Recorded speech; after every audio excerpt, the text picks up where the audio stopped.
Bonjour et bienvenue. Cette session est consacrée aux inégalités. C'est un sujet central pour la transition énergétique, écologique et sociale.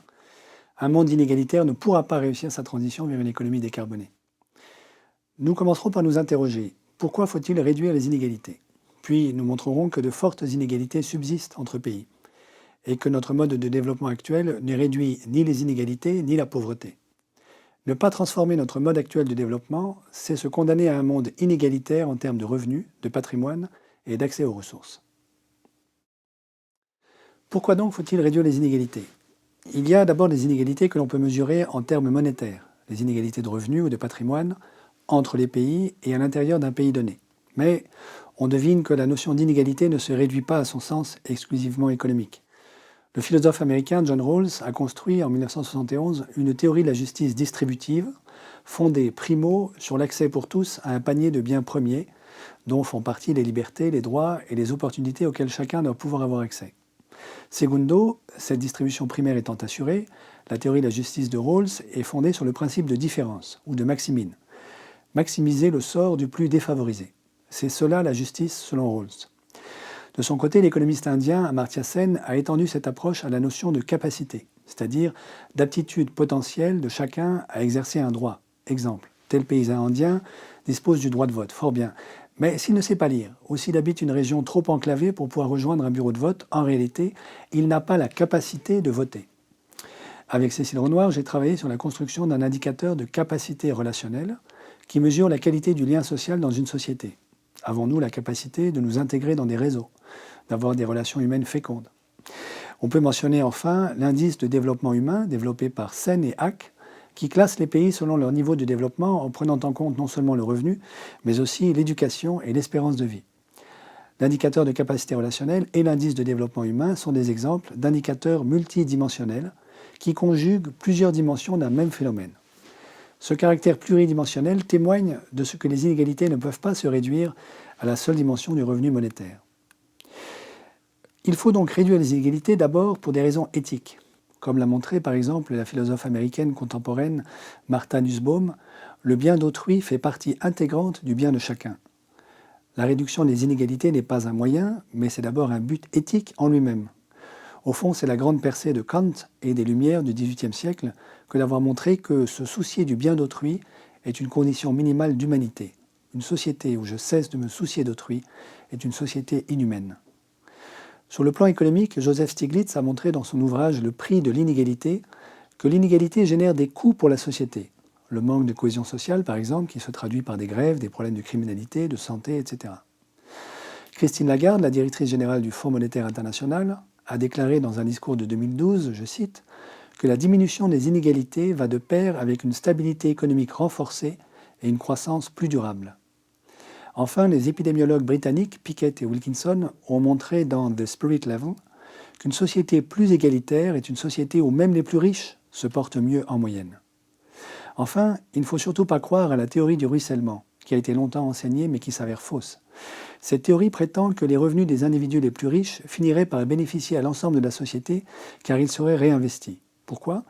Parce que les plus riches épargnent en moyenne davantage que les plus pauvres. Or, l'épargne serait la condition de l'investissement et donc de la croissance.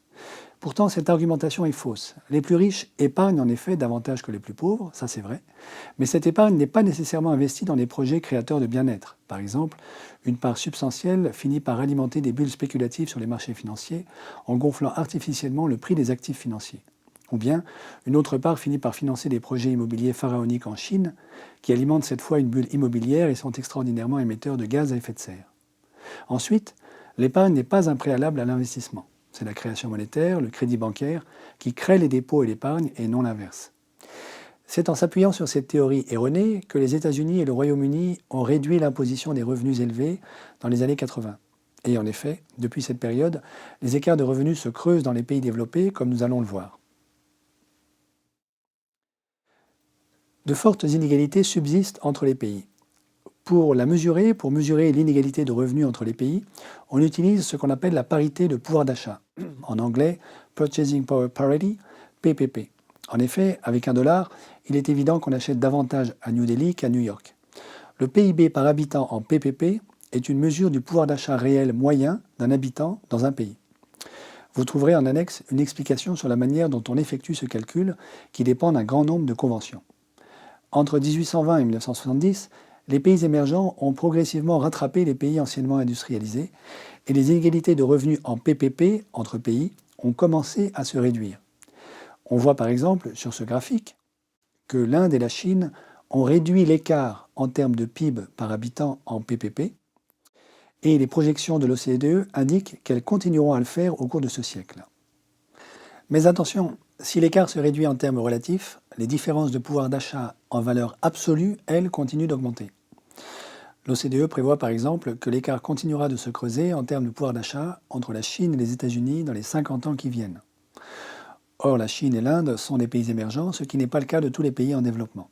Donc, malheureusement, rien ne garantit que l'inégalité entre pays se réduise dans l'avenir. Notre mode de développement ne réduit ni les inégalités ni la pauvreté. Pour mesurer l'inégalité à l'intérieur d'un pays, on utilise souvent le coefficient de Gini. Il vaut 0 si tout le monde a le même revenu, c'est l'égalité parfaite, et 1 si une seule personne possède la totalité des revenus, c'est l'inégalité maximale. Si vous souhaitez en savoir plus sur ce coefficient, vous trouverez une note méthodologique en annexe. Vous voyez sur ce graphique que les inégalités varient considérablement d'un pays à l'autre. Parmi les pays les plus égalitaires, on peut citer la Suède, dont le coefficient de Gini vaut 24%, et parmi les plus inégalitaires, on peut citer l'Afrique du Sud, avec un coefficient de Gini de 59%. En Chine et en Inde, l'inégalité est élevée, coefficient de 50%. Les États-Unis et le Royaume-Uni sont moins égalitaires que les pays d'Europe continentale. Vous voyez ici, par ailleurs, que si les inégalités ont baissé dans les pays développés au début du siècle, elles sont en forte recrudescence à partir des années 1970. Par exemple, aux États-Unis, en 2010, les 1% les plus riches ont perçu 20% du total des revenus, ce qui correspond à un retour en arrière d'environ 100 ans en termes d'inégalité de revenus. Une autre vision, ici par Decile, montre que la richesse est très inégalement répartie aux États-Unis. Enfin, la pauvreté, quant à elle, n'a pas disparu dans les pays développés, peu s'en faut. Le critère de pauvreté généralement retenu est d'être contraint de vivre avec moins de 60% du revenu disponible médian dans un pays donné.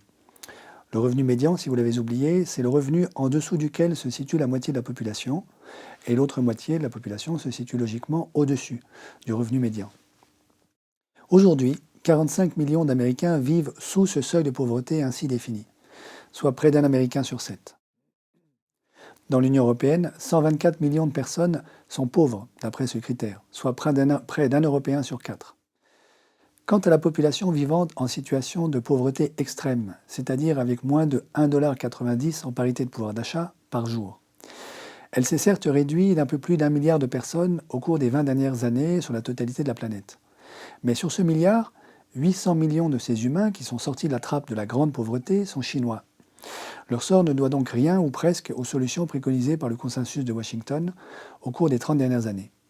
En outre, le rapport de la Banque mondiale, Shockwaves, ondes de choc, dirigé par Stéphane Algat, prévoit que d'ici 2030, 100 millions de personnes pourraient retomber en dessous du seuil de pauvreté extrême à cause du dérèglement climatique.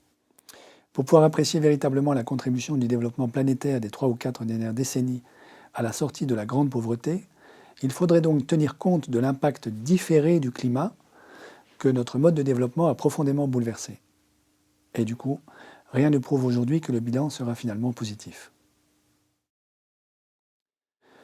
Notre monde reste inégalitaire en termes de revenus, de patrimoine et de développement. Ce graphique recense les données des revenus collectés par la Banque mondiale en 2015 en parité de pouvoir d'achat.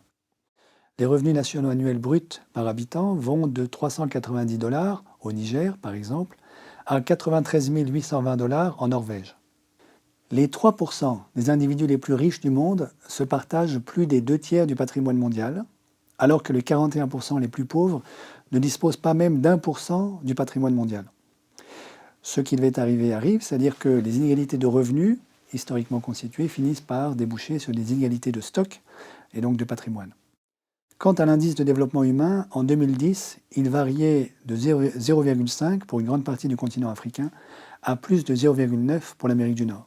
Et donc les inégalités aujourd'hui sont prégnantes non seulement en termes de revenus, de patrimoine, mais également en termes d'indice de développement humain. Merci, notre première session est terminée. Nous avons déconstruit ensemble l'idée que notre mode de développement actuel rendrait les hommes plus égaux.